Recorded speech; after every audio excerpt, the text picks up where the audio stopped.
Sorry, that last thing cut off a bit. I do want to get into some concepts from bioethics that developed throughout the 20th century in behalf of and in response to some of these pretty horrific violations of these very concepts, right? So the first was the notion of personhood. What gets to count as a person? And here, person is supposed to be separate from human. It's supposed to be an entity worthy of moral respect, a conscious being who's aware of themselves. Some people say if you're brain dead or if you're a fetus, you can be a human without being a person. You can also be a person and not be human, right? Robots and the great apes. Children are this interesting middle ground as they're developing their personhood. They begin to become more and more aware of themselves. So that's an idea that I want to keep in mind as we move forward. What is it to be a person? Also, the notion of rights. Now, rights might seem familiar to you, right? I mean, we have the Bill of Rights. We have rights that we take for granted, honestly. These are legal, social, and ethical principles of freedom and entitlements, right? So John Locke says we have the right to life, liberty, and property. Jefferson doesn't think that we have a right to property, so he says life, liberty, and the pursuit of happiness, which is nice. I don't know what pursuit of happiness means, but sure. Oh, just taking away our property. Because maybe not all men are endowed by their creator with the right to property. A fun fact, John Locke, who the Constitution is largely based on, thought that slavery was a horrific violation of one's personal property. And so there's a reason that we explicitly decided to replace this with the pursuit of happiness, which is one of these things that doesn't really quite mean anything. Within rights, there are what are known as positive rights and negative rights. These are, rights. People have argued for a long time about which one of these dominates, but the basic idea is that these are different, right? With positive rights, you have a right that somebody must provide to you.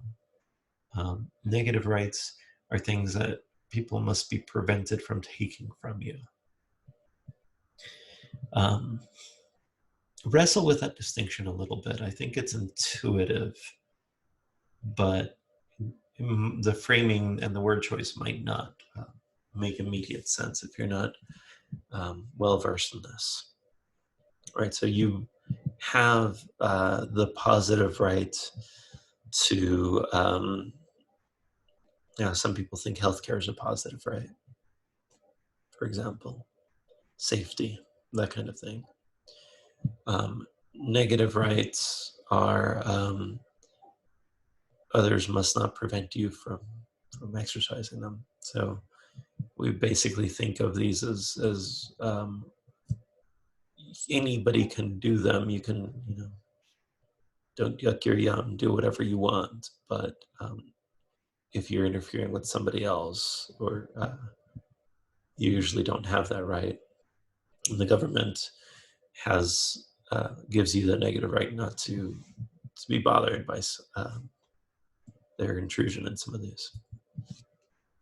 Okay, so personhood and rights are ideas that come into play in some of the early and actually consistent. This is what a lot of bioethicists take very seriously still.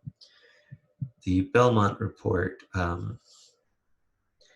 essentially boiled down the rights that humans have with respect to bioethics into a top three. And it was autonomy, justice, and believe it was beneficence. Yeah, non-maleficence was added later. So the idea is, you treat persons as persons, treat them, respect the individual, right? Think of Henrietta Lacks and the patients in Tuskegee as worthy of making their own decisions. Don't make their decisions for them because you don't trust that they can make the right ones. People have the right to make bad decisions. That's one of these negative rights that we have. The other is the notion of justice, right? Justice as being fair, transparent, and consistent.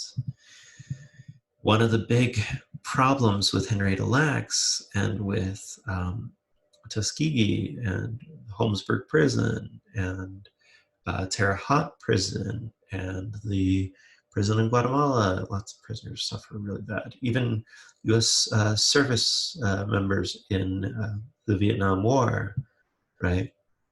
Is that these are the people that couldn't get out of this, that didn't have enough political or social capital to um, avoid being subject to some of these experiments. So the idea is treat everybody as fairly as possible. Don't just pick on poor people because they are poor. Don't use them as guinea pigs, right? There's this practice called guinea pigging where people become purposeful medical subjects in order to make money. There might be some issues with justice there. Beneficence. Try to do good for the subject, provide a benefit. Some people think beneficence and autonomy go against each other. But when you start thinking about beneficence, you start thinking about positive rights. And non-maleficence is the negative rights version of it, right? Do no harm, maintain utility. These are these codes of ethics that we had seen earlier. So we'll come back to non-maleficence later when we're talking about making massive interventions into the ecosystem and the healthcare system in order to do good, but to take a risk on behalf of other people. It's not going to be as easy as just appealing to items on this list. These are guidelines. These are principles. So this is the view of principalism, as it is so called. The Common Rule in 81 attempts to codify the principles of the Belmont Report into law and mandates informed consent and internal review boards, institutional review boards. The idea being that this is now how we are going to guarantee that all of our medical testing is ethical. If you think this is the end of bioethics, I'm sorry to say, I think things get a lot worse. We get better at codifying what we want, but there are always bad actors out there. And it's important to attempt to be explicit and clear. Even if we know that there are going to be some really bad actors in the United States and in other countries doing really bad things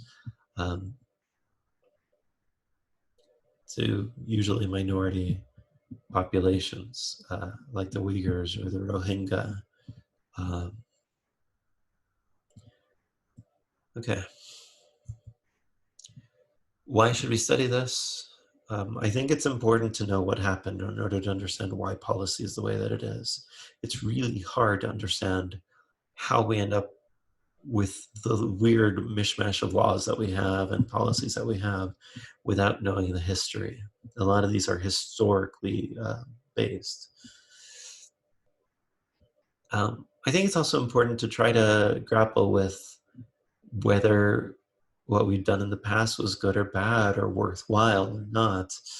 to try to understand the motivations of humans, to see if they map onto our motivations, and to maybe use this to try to predict, foresee the future, especially knowing that we've done horrible things in the past.